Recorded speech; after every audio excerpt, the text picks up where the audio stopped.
Yeah, igama lami nguLudwe, ifani yami Ngolombane. Ngowasenthatha originally, and then kulali was like 30 minutes outside of town to Mthatha. So ilali kuthiwa kusenqunge ePesika. The artist ndenza udongo, ndenza sculptures and ndenza nomculo. Yeah. I don't know if I chose to become an artist, like I chose the role or the role chose me, because sometimes I feel like it's not something that I would want to choose. It's not the path that I would want to travel, because sometimes, simply, we are grown men, old with children, whatever, responsibilities, and sometimes it takes you a long time to make money. Instead of a monthly income, sometimes it can take you 3 months, 4 months to make money. And now it's challenging because it's a dry seasons, but sometimes you get paid, you feel like I feel like this is what I was supposed to do. This is what I'm meant to do. How would I describe my work?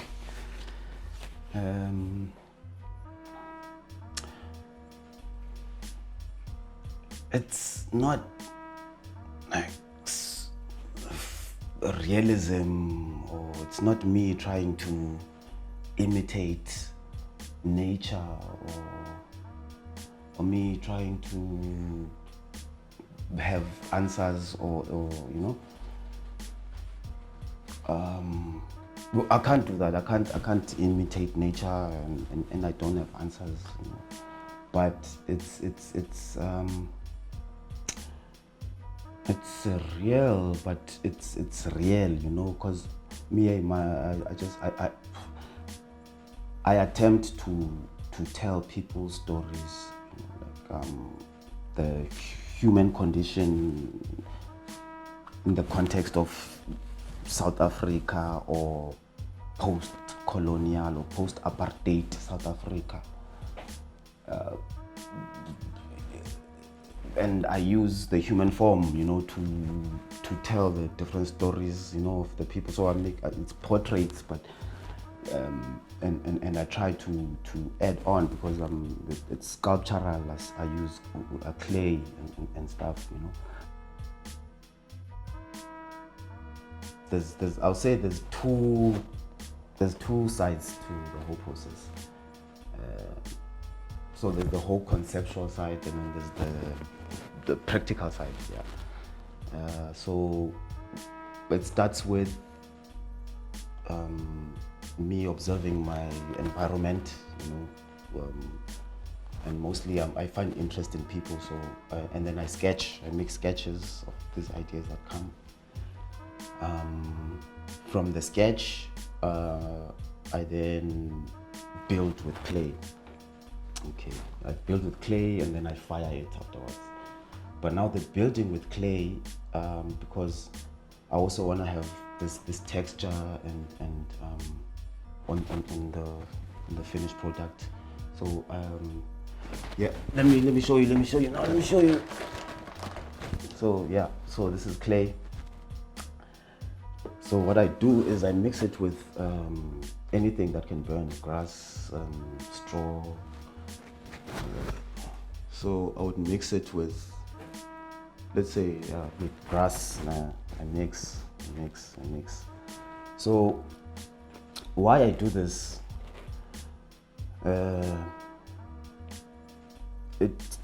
grass will burn away and the clay will remain, and then it will leave a texture. Yeah, that's one reason. And the other reason is I can actually fire my pieces. I don't have to wait for the clay to dry. I can fire while it's still wet, and I fire to 1100 degrees. But the reason why you are not allowed to fire pieces while clay is wet is helps because when you are firing, the water in the clay tries to escape, but it's locked in, and then there's steam and then an explosion. So when I put the grass and stuff in there, there are like pores for the steam to escape. So it's a shortcut for me, yeah. But then it leaves an interesting texture on the surface, which is what I'm looking for with me trying to interpret my idea, yeah.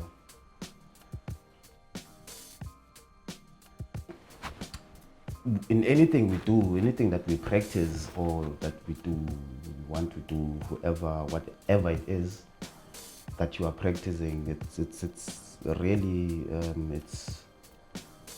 it's time and just a repetition.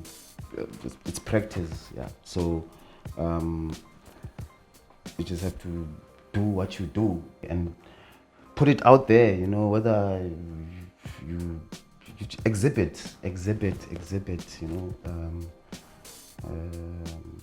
and do competitions, and go and make better work all the time. Try to make to grow, because it's a process of you always transitioning from this point to the next, but you can't jump. So it's a long it's just a journey. Yeah, it's a journey. So I would say just practice every day.